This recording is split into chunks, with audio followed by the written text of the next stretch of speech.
This module is on deviance and crime. More specifically, we're going to focus on crime, but I want to differentiate what deviance is versus what crime is. So, deviance is any behavior that is inconsistent with society's norms and customs, whereas crime is a deviant behavior that is formally sanctioned through the criminal justice system.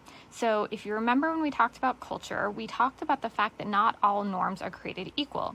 So if you violate a folkway, something that's more minor of a norm in that society, well then that would be considered deviant. But when you violate those more serious norms, such as mores and taboos that are oftentimes written down in laws, well then that is considered not just deviant but criminal. With that in mind, you'll understand why one of the things we do in this module first is to talk about the idea that crime is socially constructed. If crime is things that violate cultural norms, well then it makes sense that it's not always the same, because cultural norms change from society to society. They also change within a society over time. So we will look at how crime is socially constructed. So the questions that hopefully we will understand the answers to at the end of this module is: what is crime? Why do people commit or not commit crime? Who commits crime, and how do we know? So because crime is culturally constructed, the answer to what is crime, there is no easy definition, there is no easy answer. It is, in fact, socially constructed, and so therefore it varies across time, place, and situation. So let's think about place. An easy example thinking about some of this is marijuana. In the United States, over the last few years, we've started to have more and more states legalize marijuana, but it's not true everywhere. So in some places, the same thing is legal that is illegal somewhere else. It's true that it varies across time, that exact same example. So once the state legalizes it, now that behavior is legal, whereas just a few years ago it was illegal. And oftentimes you even have people still serving time who've been incarcerated for things that aren't even considered illegal anymore. So that is a huge issue that people are trying to talk about right now. And then situation. An easy example of this would be killing someone. If you kill someone in self-defense, well, we don't consider that homicide. If you kill someone just because you felt like it, well, then we do consider that a homicide. So the situation, the intent, those things matter to us. So there's not a simple behavior that we can define as criminal.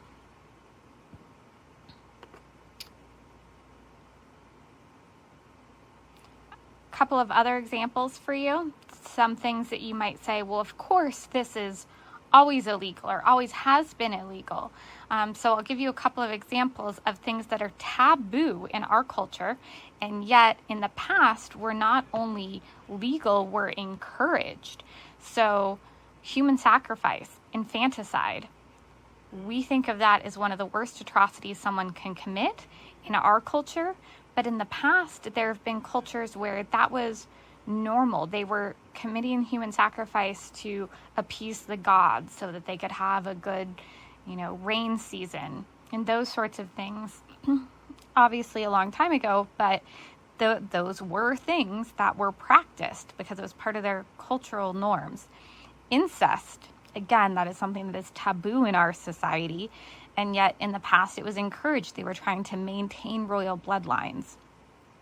So again, just reinforcing the fact that crime is socially constructed because it is really just a reflection of that cultural norms. Because it's socially constructed, there's a couple of ways that we can look at it using our main sociological theories. Remember, our two main macro sociological theories are the consensus functionalist paradigm or the conflict paradigm. So we're going to look at the social construction of crime through each of those theories. looking at the social construction of crime from a consensus or a functionalist viewpoint, remembering what that theory says. That theory says that society is made up of interrelated parts that are interdependent and that they by and large agree on values and norms. Then to take that and look at what does that mean for crime, it means that we by and large agree on values and norms. Therefore, crime is anything that violates our collective sense of what is right. Emile Durkheim, that very famous French sociologist, called that our collective conscience. He said crime is anything that violates our collective conscience. Crime then is defined in a very democratic majority way. The majority of the people get to determine what is criminal and what is not.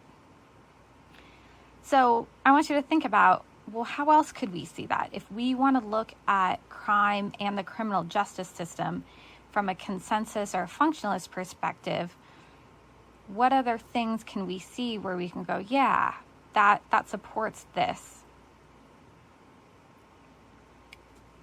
So a couple of examples for you would be things such as trial by jury.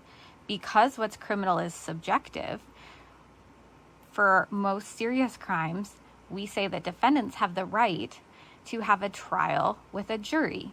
And that jury has to come to a consensus. Otherwise, it's a hung jury. So they have to agree that what someone did, that their behavior was in fact criminal. There are many times, of course, that you can say that, yes, we believe that everyone in our society, by and large, agrees that these behaviors are wrong. Things such as murder, rape, aggravated assault. Those more serious offenses, we pretty much would say, yes, we have a collective conscience that says these things are not okay. Durkheim, again, a consensus functionalist theorist, he believed in this so strongly. He said that crime and criminals serve a function in society. He wrote this very famous article called The Normality of Crime, or a piece of writing that's called The Normality of Crime. And in it, he suggested that crime will always exist because it serves a function. He was not by any means suggesting that murder or sexual assault are good. He was simply saying crime in and of itself serves a function. He was saying that we need that line drawn in the sand. He thought that if by some miracle all of these serious crimes went away, then we would start criminalizing more minor level offenses, things that really now would fall under that folkway category, something like insulting someone, giving someone a dirty look. Now, it hasn't gone quite that far, but Durkheim might have been onto something. For decades, we had a decrease in violent crime. And during that time period, our definition of simple assault actually expanded. So it became much easier for someone to be arrested for simple assault during that time period that violent crime was decreasing. So maybe there's some support for Durkheim's concept. The functions that he said crime served, that line drawn in the sand, he said it served to remind people of their shared interests and values. He said it strengthens community bonds and it reassures community members of their morality and their normality. So we can definitely see aspects of truth when we apply the functionalist consensus perspective to how we socially construct crime. But now let's apply our other sociological macro theory, conflict.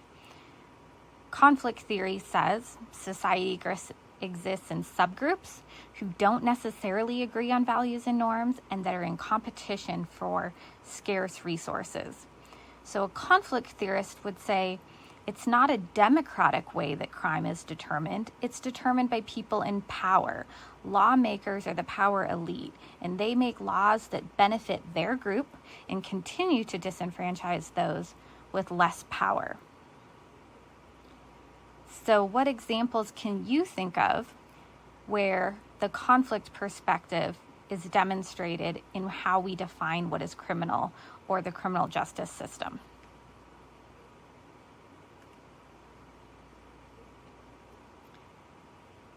There's a couple of common examples that conflict theorists point to. One is the lack of punishment for white-collar criminals. Why is it that we seem to look more seriously at someone who steals $500 than someone who embezzles $500 million? The way we look at who is criminal, who is bad, who we should be afraid of, a lot of conflict theorists point to and say it's very flawed and our punishment is unequal. The other big thing that people point to is the war on drugs. So there is a ton of information about the war on drugs. This is something that I delve into more in the social problems class. So I'm just going to mention a couple of resources that you could look into if this is something that interests you. You could look into Michelle Alexander's The New Jim Crow, a book called Chasing the Scream by Johann Hari. It goes back all the way to Henry Anslinger. So before we coined that term, the war on drugs, but way back to the beginning. So that is another good book. The documentary, The 13th, on Netflix is also a good resource. If you haven't watched it, I would recommend it. It's required in one of my other classes. But that really goes into this idea of how the war on drugs has benefited those in positions of power and has continued to disenfranchise those without. So one example of that is that there is a huge disparity in how we punish crack cocaine versus powder cocaine. Well, crack cocaine is basically just the cheaper, cooked down version of powder cocaine. If someone had to take a urinalysis, as my clients used to have to do when I worked at CPS, it didn't matter whether they used crack or whether they used coke. The test came back positive for cocaine. But crack is cheaper. And yet it was punished. It used to be punished at a discrepancy of 100 to 1. That was how much more severe the punishment was for it. It's lowered. I believe the current rate is 17 to 1 now, but that's still a huge disparity. So that's the sort of thing that conflict theorists look at in understanding how we socially construct crime. Obviously, there's a bit of element of truth. You can see some things that support both sides, but most people tend to lean a little bit more one way or the other. So those are applying our sociological theories to understanding how we socially construct crime. Now, when we turn to answering the question, why do people commit or not commit crime, we are using what we call criminological theories. So if I ask you on a discussion board to say what criminological theory, you should use one of these: deterrence theory, strain or opportunity theory, social bonds or social control theory, social disorganization, differential association or social learning theories, or labeling theory. These all address specifically why someone does or does not commit crime. If I ask you to apply a sociological theory, then I would be looking for functionalism or conflict, or if we were talking micro level, we could look at symbolic interactionism. Those are sociological theories. Those are used for everything, not just crime. These theories specifically apply to crime, these criminological theories. Deterrence theory, this is the basis of our criminal justice system. This is the belief that most people in society, lay people, tend to rely on. It's how we have structured everything. It's the reasoning behind the reason we believe that people should be tough on crime, or that just criminalizing drug use is going to stop it, despite the fact that that doesn't seem to have ever had any impact in societies. So that's deterrence theory. That's the basis of our criminal justice system. It's one of the oldest criminological theories out there in terms of research and theories about how it works. But you can start to understand why we've set up a system that believes creating good laws will deter people from committing crime. The belief is that good laws will create a deterrent because people are hedonistic, which means they seek pleasure and avoid pain. So if we define the costs, someone will say, well, that's not worth it. I'm not going to engage in that behavior that might be pleasurable because the pain of the punishment is too high. So it requires people to be hedonistic. It requires people to have free will. And it requires people to be rational actors. So if you've taken a psych class, you might have learned by now that human beings are not really rational actors. Also, a lot of crimes are committed when someone's under the influence. So you don't have a rational actor there. Or you have things like crimes of passion. So again, you don't necessarily always have a rational actor. But deterrence theory also requires three things for it to work. It requires certainty, severity, and celerity. Certainty is the certainty of getting caught. Severity is an appropriate level of punishment, not just the stronger the better. People have to believe it's the appropriate level. And the third thing is celerity or swiftness. The punishment has to happen quickly. I always remind people that most of us are very familiar with the fact that we don't do well with delayed gratification, right? We have a hard time saving money. Maybe we want to save money for a car or a trip, but we want to go out with our friends this weekend, right? So it's hard to save money for that delayed gratification. Well, just like people don't do well with delayed gratification, they don't do well with delayed punishment either. And if you know anything about our criminal justice system, you'll know that we definitely do not have a celerity in it. So that plus the lack of rational actors. Also, people often think they can get away with things and they don't even know what the punishment are. So they don't even know whether it's appropriate or not and whether it's a reasonable deterrent. So we are lacking these things. So that's why even though we have this system in place, it doesn't actually stop people from committing a lot of crimes. Despite the fact that we incarcerate more than anywhere else in the world, we still have the highest homicide rate of any industrialized country.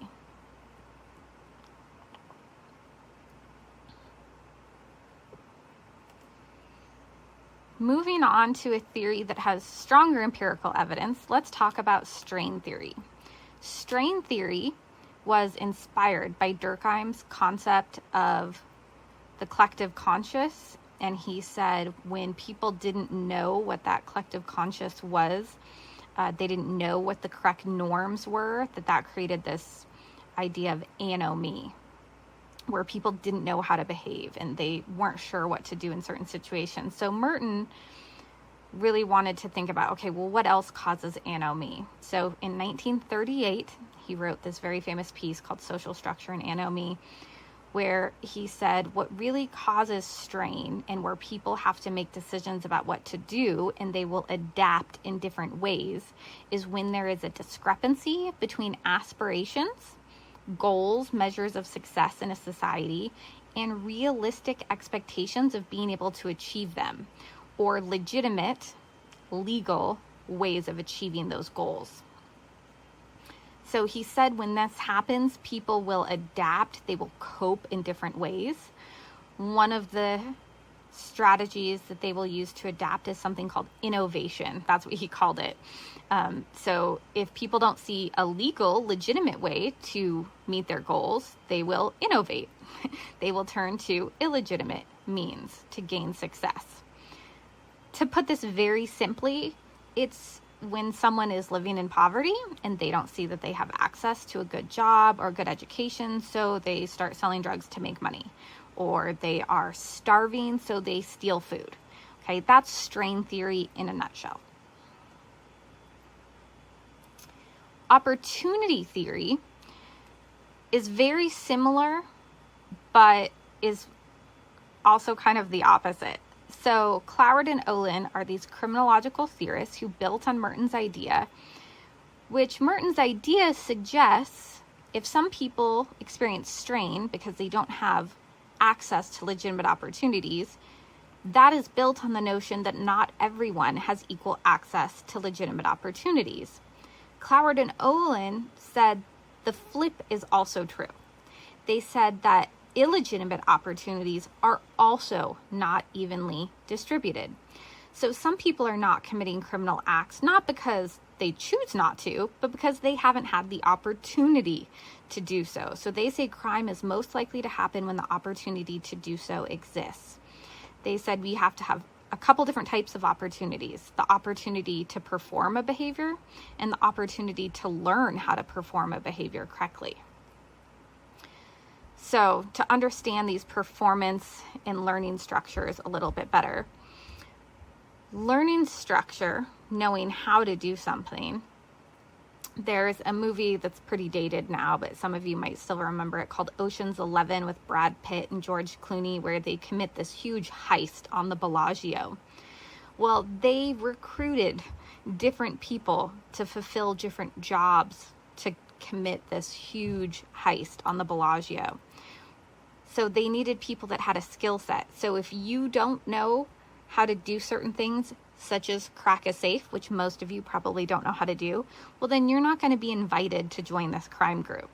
So you wouldn't have the opportunity to commit part of that crime. Maybe if someone gave you the opportunity, said, hey, you could make $1 million doing this, some of you might go along with it, but you're not going to get asked to because you don't have the learning structure. The performance structure side of opportunity says you have to be in a position in order to do things. So one of the reasons that some people don't commit crime is they're not in the position to do so, such as maybe there's more people who would embezzle, but they are not a CEO or a financial director. They don't have the opportunity to perform that illegal behavior. The next theory, there's two names for it. I don't care which you use. Sometimes people call this social control theory. Other times people call it social bonds theory. It was created in the 1950s by Travis Hershey, who studied juveniles. And he wanted to look at answering this question differently. People kept asking the question, why do people commit crime? And Hershey said, we really need to start asking, why do people not commit crime? So the assumption behind this is somewhat that we're all potential criminals who have to be held back from committing crime. So sometimes people feel like that's not a positive view of humanity. But he said people are held back from committing deviant behavior or criminal behavior by 4 social bonds. So that's why it's sometimes called social bonds theory. Or you could say they're controlled by these. So commitment is your engagement with conventional activities. Commitment to conventional activities such as school, your education, your work. There is a ton of research that shows that when you control for employment, the other differences you see among different demographic groups disappear. So having a job, having something to lose, reduces people's likelihood to engage in criminal behavior. Hershey did his original research on juveniles, so oftentimes he looked at juveniles who were involved in sports, had an after-school job, thought they were going to get a scholarship to college. They were less likely to engage in deviant behavior. Attachment, that's relationships. Attachment is you don't want to lose relationships that you have with people, your parents, your close friends, a significant other. That's attachment. Involvement is the simple reality that we only have so much time and energy in a day. So again, Hershey studied juveniles. So if somebody went to school from 8 to 3, and then they had practice from 3 to 5, and then they had to go to their part-time job from 6 to 9. Well, that took up all the time in their day. They had no time left to go be involved in deviant and criminal behaviors. So that's involvement. The more time and energy you are putting into conventional, legal, socially acceptable activities, the less time, the less involvement you would have to put towards illegal activities. And the last social bond is belief, a belief in the system, a belief in the norms.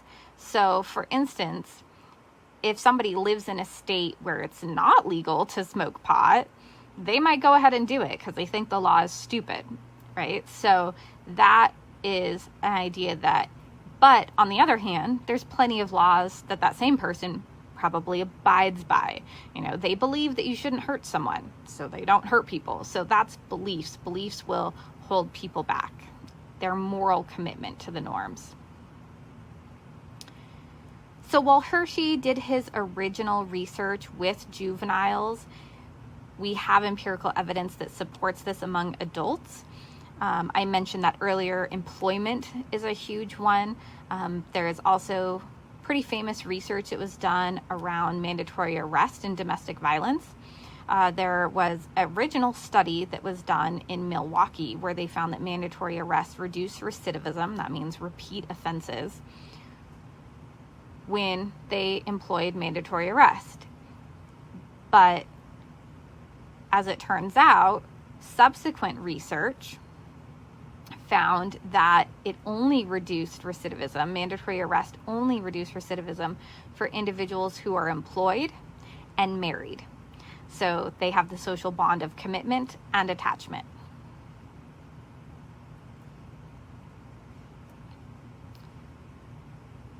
The next theory we're going to talk about is social disorganization.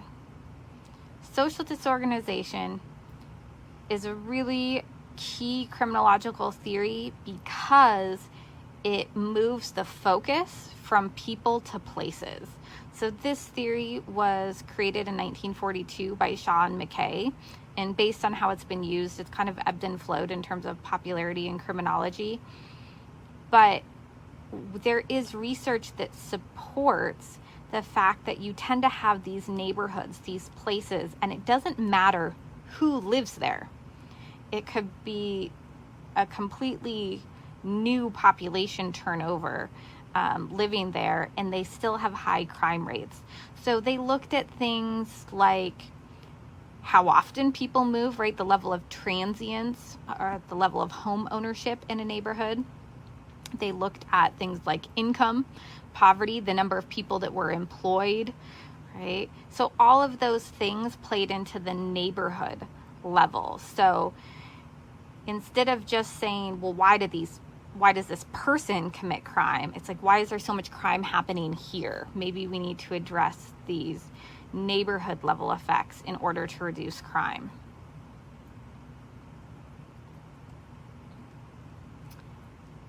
Two more theories to go through. Differential association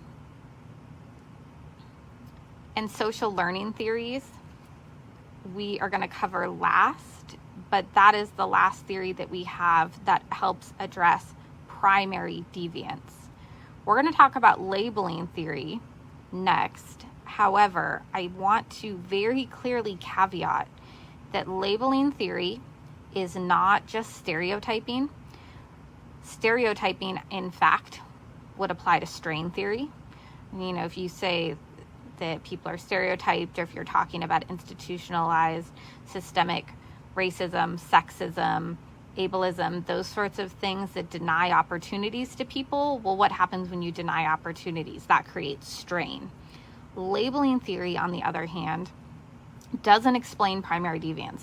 Labeling theory only explains secondary deviance. Two major labeling theorists were William Chambliss, which you will read part of his research, The Saints and the Roughnecks. So you will get to see an example of labeling theory there. And Irving Goffman, who has come up a couple of times in this class, he wrote an entire book about stigma and being stigmatized when a label is applied to you as a response to a behavior. So that's what I want you to understand. Labeling theory says people are dynamic, they're not either good or bad, and behavior is socially constructed. But what is important is how people react to a behavior. So the process of labeling theory is that there's some sort of primary deviance. Primary deviance or a first offense, first criminal offense happens, and labeling theory doesn't tell us why. It does not explain primary deviance. All the other criminological theories we've talked about, and the last one that we're going to come back to, those all explain primary deviance. What is important in labeling theory is the reaction. So when the reaction comes and it's negative and a negative label is applied, that's going to start this process that's going to make it that secondary deviance is more likely to occur. So when there's a negative reaction, there's a negative label applied, such as a bad kid, felon, criminal. That's stigmatizing, as Goffman helps us understand. And that results in isolation, lack of opportunities. And then people start to self-identify. Well, I'm a bad kid, I'm a criminal, I'm a felon, so I might as well just do this, right? So this whole process leads to secondary deviance.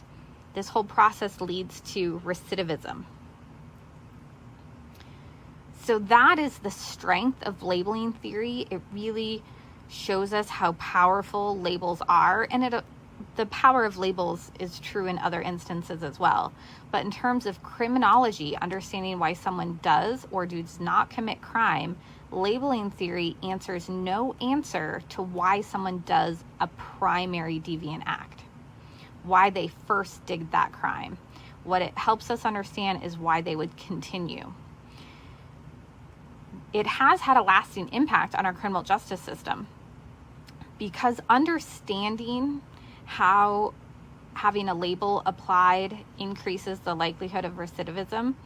And there's been some famous studies that show that if someone is labeled a felon, they're more likely to recidivate, even if you control for if they have the exact same crime, because it varies from state to state. Or even there was a very famous study that was done by Chikaros et al. Based in Florida. There was judges that had the right to adjudicate whether or not they got that label, and they found that when they held all other variables constant, just having that label increased the likelihood of them recidivating within 2 years by more than 50%. So this researcher, this theorist, Braithwaite, came up with this concept he called reintegrative shaming. So he said you can condemn the initial behavior, but still reintegrate them back into society. Give them gestures of reacceptance so that they can come back into society without having all that stigma, without starting to accept that new identity. So he called that reintegrative shaming. And this is the sort of thing that you saw a big push for a while, where people started moving more towards restorative justice programs. So this theory has impacted our criminal justice system somewhat. Restorative justice has kind of ebbed and flowed in terms of popularity, but there's real use to it, and there's empirical evidence that supports it. Now, the last theory I said we would come back to that explains primary deviance is differential association. Edwin Sutherland is the researcher who came up with this. You're all familiar with his work, even though you probably haven't heard of differential association. Edwin Sutherland is the person who coined the term white-collar crime. So differential association basically says that crime is learned. There's a actually large, broad category of criminological theory that's just called social learning theory. But I like to specifically identify differential association because Sutherland is really the person who started it under this terminology. But he basically said people commit crimes because they receive messages favorable to doing so. Think about something like underage drinking. You know, your peers pressure you to drink. They're like, come on, this law is stupid. You know, this is fun, no big deal. Well, that would be receiving messages favorable to violating the law. That's what Sutherland is talking about. It's learned through a process of communication from everyone, but when it comes from intimates, when it comes from the people you care most about, then those messages are most impactful. This theory was paired with operant conditioning. I don't care that you know that. But I just want to tell you, especially if you've had psych classes, a guy named Ronald Akers took differential association and then he paired it with operant conditioning, and that has some of the strongest empirical evidence in all of criminology for explaining criminological behavior. There's also a famous study by Howard Becker where he talked about marijuana use back in the 1960s. And again, it just shows this process of social learning. So he said, first people had to learn the technique of how to smoke it, and then they had to learn to perceive the effects, and then they had to learn to perceive the effects as positive. And so they learned all of these things from those around them. So this criminal behavior can be learned. One of the other things that they learn is something called techniques of neutralization. So Sutherland explained this, but he didn't tell us any more than the fact that he said they learn techniques of neutralization. When people commit acts that they believe are wrong, they find ways to justify them. Most people don't say, I did this because I'm a bad person. Most people use techniques of neutralization so that they can continue to feel good about themselves, to continue to maintain a positive self-image. So Sykes and Matza took this idea of techniques of neutralization, and they gave us 5 major techniques of neutralization. So some other people have built or added some since, but Sykes and Matza is the famous first people who really drilled down into what techniques of neutralization are. So the first one is denial of responsibility. So someone says, yes, I did this, but it's not my fault. I couldn't help it. That's denial of responsibility. Denial of injury is, yeah, I did this thing and technically it's illegal, but no one was hurt. So not a big deal. Again, I'm not a bad person just because I did this thing that's wrong. Denial of victim. Yes, someone got hurt, but they deserved it. So don't confuse that with denial of injury. So again, denial of injury says no one got hurt. Denial of victim says, yes, someone got hurt, but they deserved it. So a classic example I use is Robert Yates, because that's a serial killer from Spokane, who killed sex workers who were working on Sprague. And he tried to claim that he was cleaning up Spokane.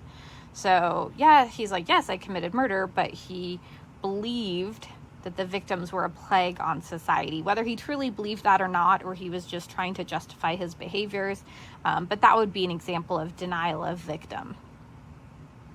Condemnation of condemners. Well, who are they to judge me? They're no better than me. It's their fault I had to do this.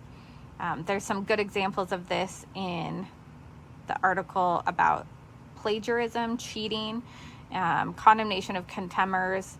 When they interviewed people about why they cheated, was things like, well, who's the teacher to judge me? If the teacher had been a better teacher, I wouldn't have had to cheat. That's all condemnation of condemners. Appeal to higher loyalties. That's, I did it for a good reason. So someone breaks into a pharmacy to steal medicine because their wife or their child is sick. That's appeal to higher loyalties. With the cheating thing, yes, cheating is wrong, but I needed to help my friend. That's appeal to higher loyalties.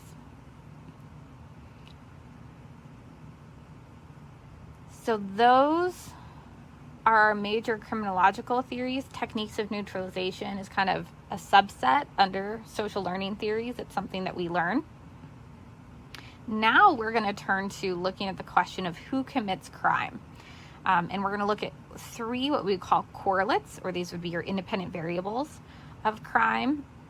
And I'm going to tell you only the first 2 are real correlates of crime: gender and age. Those are our 2 most powerful correlates of crime.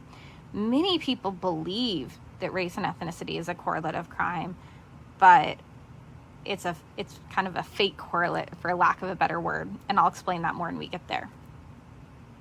So gender is our most powerful correlate of crime.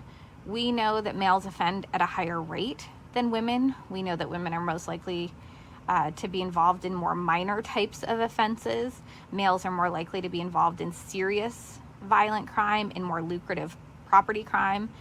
When men work in crime groups, they tend to be higher up. They are more likely to work in crime groups to begin with that make more money. So a female offending tends to be less lucrative when they are involved in it. So why is gender such a powerful correlate of crime? and I'll just give you some statistics so you know how powerful it is. When we look at the most serious violent offenses, homicide and robbery, it's a rate of about 9-to-1 male offenders compared to female offenders. So that's striking when females are slightly more than 50% of the population. So we can use this to think about some of our theories. So one reason is socialization. We know that we socialize boys and girls in our society differently. We have gender norms in our society. And while some parents are trying to be more aware of this, most families still rely very heavily on these. So let's say, for instance, you have a kid that comes home from school after getting picked on. When it's a boy, parents are more likely to respond, especially a father, with, well, punch him, stick up for yourself, I'm going to teach you how to fight. When it's a girl, it's more likely, go talk to the teacher, we're going to talk to that girl's parents, right? That they're taught to handle things differently. So we socialize boys and girls differently. So that is one of the reasons that we see differences in gender. Opportunity. We know that women are less likely to be in positions where they can commit serious property crimes. They're less likely to be included in crime groups.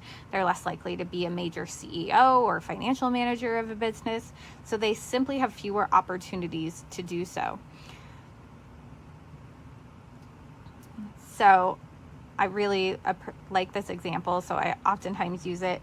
When I first started studying criminology, the teacher did this in a class I was in. They had every single person answer the question, if you had to rob a bank with one other individual, who would it be? And now I do this when I teach a crime class or a forensic psychology class. If you had to rob a bank with one other person, who would it be? Almost everyone, men and women, choose a male partner.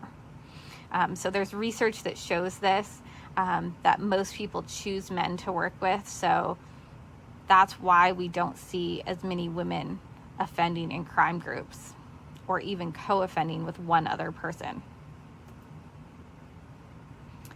The second most powerful correlate of crime is age. Both age and gender have held steady for over 200 years of studying crime stats. So the age crime curve, if you think about a normal distribution curve, it's pretty close. It starts at 0, then there's what we call onset. So around 12 to 14, crime steeply starts to go up.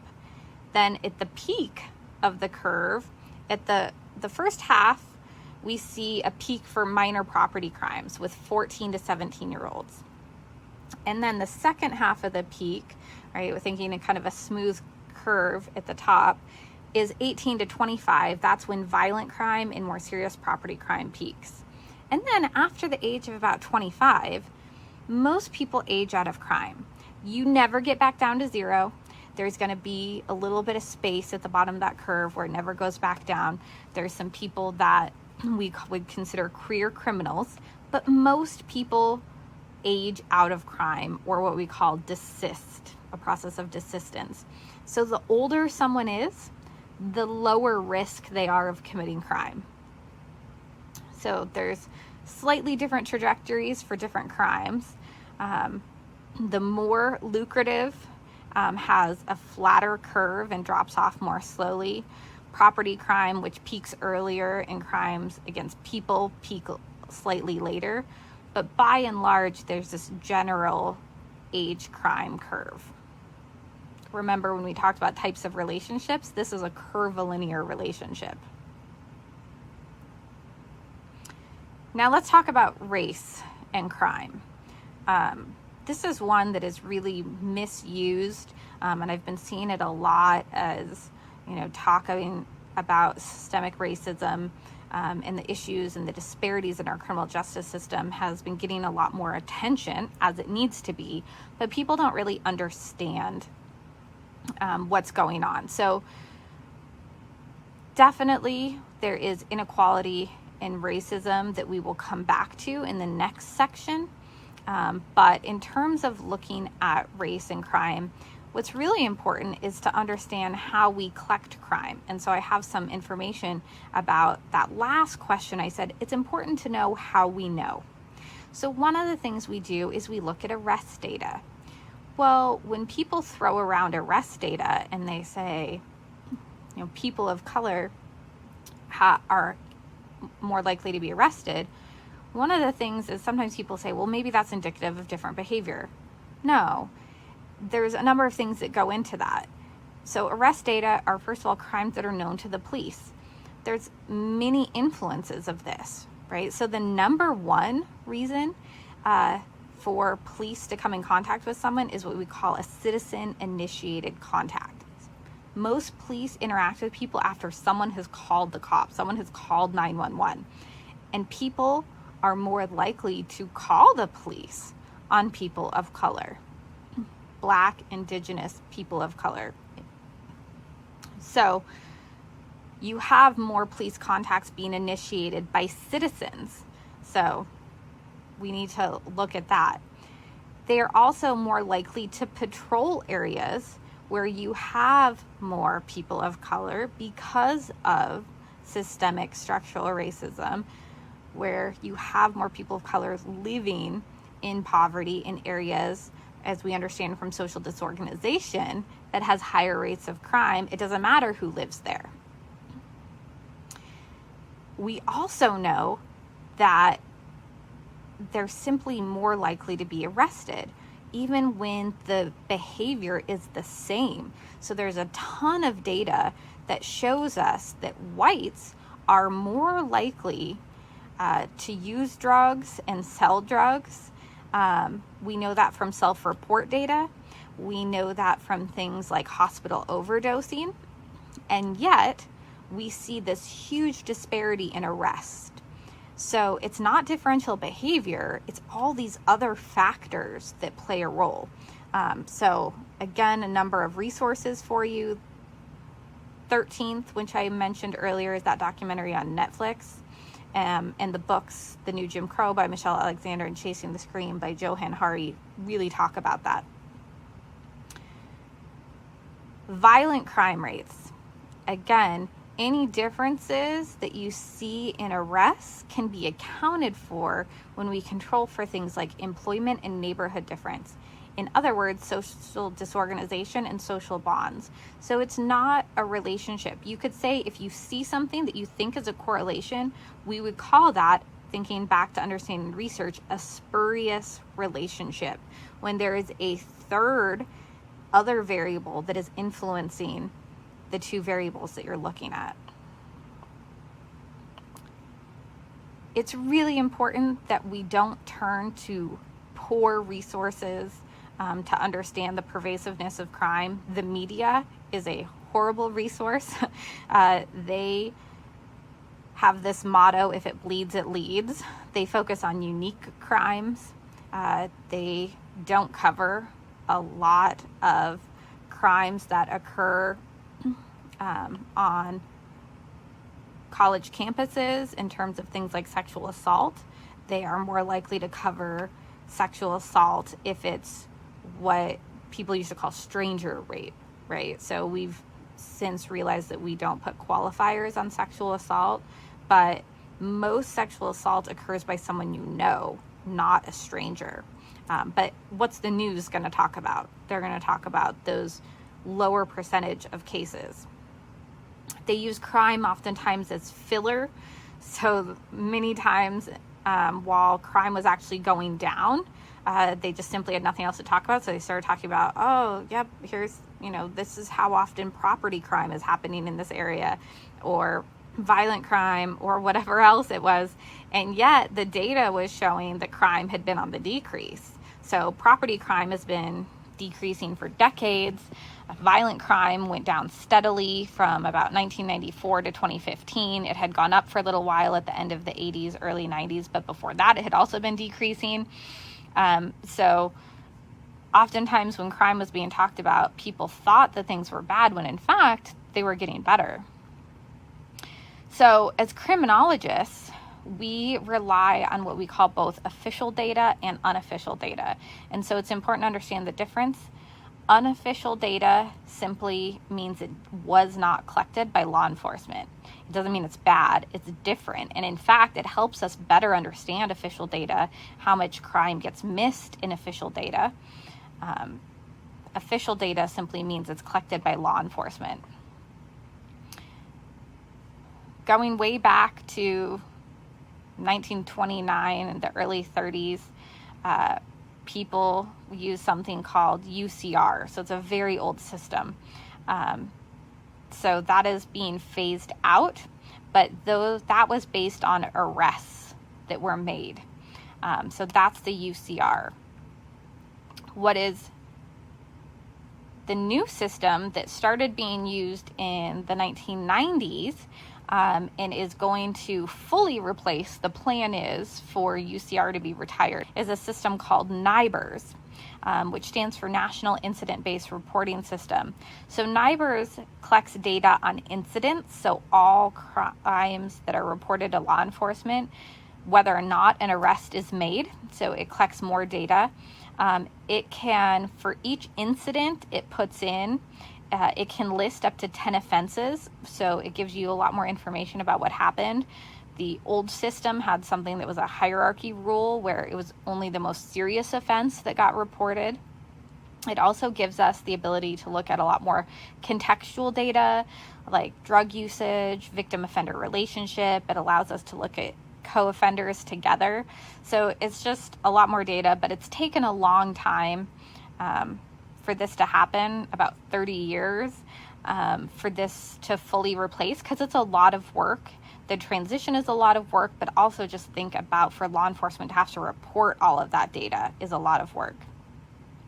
But official data tends to do a good job at capturing really serious offenses, crimes that people are almost always going to call law enforcement about: homicides, aggravated assault, robberies. It doesn't do a good job of capturing more minor level offenses. A lot of minor offenses are not reported to the police. It's missed by law enforcement. Drug usage oftentimes is missed by law enforcement, or even minor property crimes. Say someone broke into your garage and you're like, oh, it's not worth my time, because really nobody's going to get caught. They're probably not going to do anything for you. So a lot of times someone goes, I'm just not going to bother reporting it. Simple assaults, oftentimes that happen between people who know each other, right? A lot of that goes unreported. So Edwin Sutherland used the terminology, the dark figure of crime. So sometimes you might hear people use that terminology. That's their critique of all the crime that we don't know happens, that's not known to law enforcement, that is not captured in official statistics.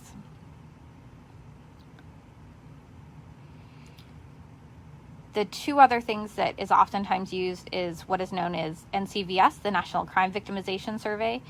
They use, it goes up and down a little bit, but somewhere around 50,000 households that are randomly selected. They use a probability sample, so it's generalizable. And then they interview anyone who's 12 and older about any crimes they might have been victims of for crimes against person, and then they have one person over the age of 18 who's the spokesperson for the house. But there's a lot of crime that this doesn't do a good job of capturing. This helps us learn a lot about things like how many simple assaults, how many of those minor property crimes never got reported to law enforcement. But it doesn't capture homicide at all because it's a victimization survey. Hopefully that makes sense. Drug use and prostitution is not covered. Any business-related crimes, because it's a household survey, it misses the entire homeless and transient population, who actually have a very high rate of victimization. Anyone who's institutionalized, young children, who also are more likely to be victimized by their parents than older children. So it does a good job of capturing some stuff, but it doesn't do as good a job at capturing other things. And then the last thing that we use is what we call self-report data. So self-report data was legitimized way back in the late 1950s. There was a famous research that was done where they compared what these juveniles reported in terms of their behavior and then how many times they'd been arrested, they would say, oh yeah, I did this, minor property crime and I got arrested for it once, but I've done it 7 times. So they started to help us understand a lot of that, what they called the dark figure of crime at the time. So people talked very openly about drug use, misdemeanor offenses, but people are less willing to tell you about serious violent offenses because they're worried about getting arrested for those serious offenses. So those are the sorts of things that you have to think about. So every data source has strengths and weaknesses. So the best research will use triangulation. So triangulation is when you use multiple data sources, knowing that they each have strengths and weaknesses, to get the most accurate picture of what's going on.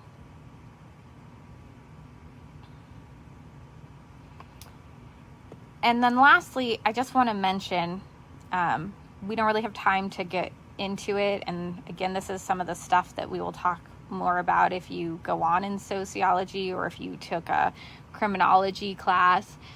There's a lot of systemic issues that are related to crime. We have a major mass incarceration rate.